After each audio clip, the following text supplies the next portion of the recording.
नमस्कार दोस्तों, मैं हूं हरमेश भाटिया। स्वागत है आपका हमारे चैनल शाह 24 न्यूज में।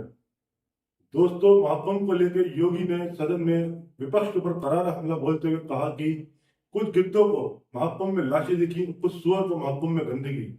आइए दोस्तों देखते हैं क्या कुछ कहा योगी जी ने सदन में। महोदय, मुझे सोशल मीडिया हैंडल पर एक बात बहुत अच्छी लगी। एक सज्जन ने इस बात को कहा और उसने जो लोग महाकुंभ का विरोध कर रहे थे उनके बारे में उसने बहुत सटीक टिप्पणी की। उन्होंने कहा कि पिछले 1.5 महीने में आप वामपंथियों, समाजवादियों की बाल खगाल लीजिए, महाकुंभ को लेकर के विश्व वमन के अलावा कुछ नहीं दिखेगा। गंदगी, अव्यवस्था, पर्यटकों की परेशानी के अलावा इनकी बजबजाती वाल पर दूसरी कुछ भी नहीं मिलेगा। लेकिन इन सब से इतर धरातल पर इनकी बजबजाती विचारधारा का कोई असर नहीं है। हज के दौरान अव्यवस्था से होने वाली सैकड़ों मौतों पर चुप्पी साध जाने वाले भारत के वामपंथी सेकुलर स्कॉलर महाकुंभ की भव्यता पर उल्टी करते नजर आए हैं। हर बार इनकी कोशिश महाकुंभ को बदनाम करने और फेल करने की रही, लेकिन ऐसे तमाम लोगों की मंशा को दरकिनार करते हुए करोड़ों लोगों ने आस्था की डुबकी लगा करके इनके जले पर नमक छिड़कने का ही काम किया।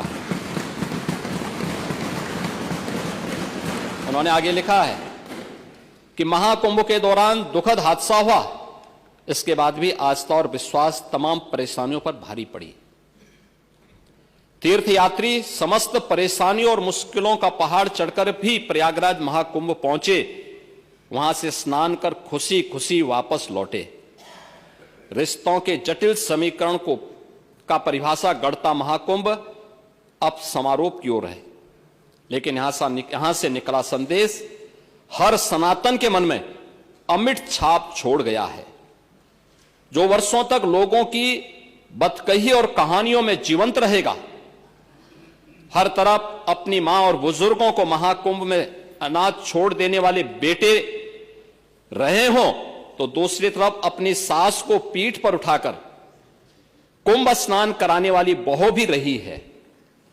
लेकिन सनातन विरोधियों को नजर केवल गंदगी पर पड़ी।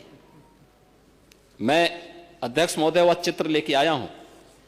ये देखिए, एक बहू है, अपने सास को पीठ पर लाद करके जा रही है महाकुंभ स्नान करने के लिए।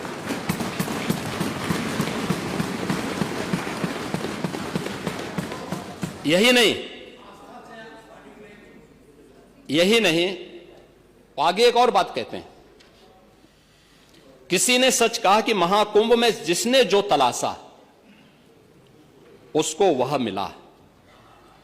गिद्धों को केवल लाश मिली, सुअरों को गंदगी मिली, संवेदनशील लोगों को रिश्तों की खूबसूरत तस्वीर मिली, आस्थावानों को पुण्य मिला, सज्जनों को सज्जनता मिली, गरीबों को रोजगार मिला, अमीरों को धंधा मिला, श्रद्धालुओं को साफ सुथरी व्यवस्था मिली, पर्यटकों को अव्यवस्था मिली, सद्भावना वाले लोगों को जाति रहित व्यवस्था मिली, भक्तों को भगवान मिले। मतलब सबने अपने स्वभाव और चरित्र के अनुसार चीजों को देखा है।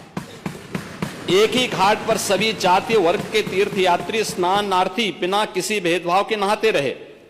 सनातन की सुंदरता आखिर समाजवादी और वामपंथियों को कैसे नजर आएगी? लेकिन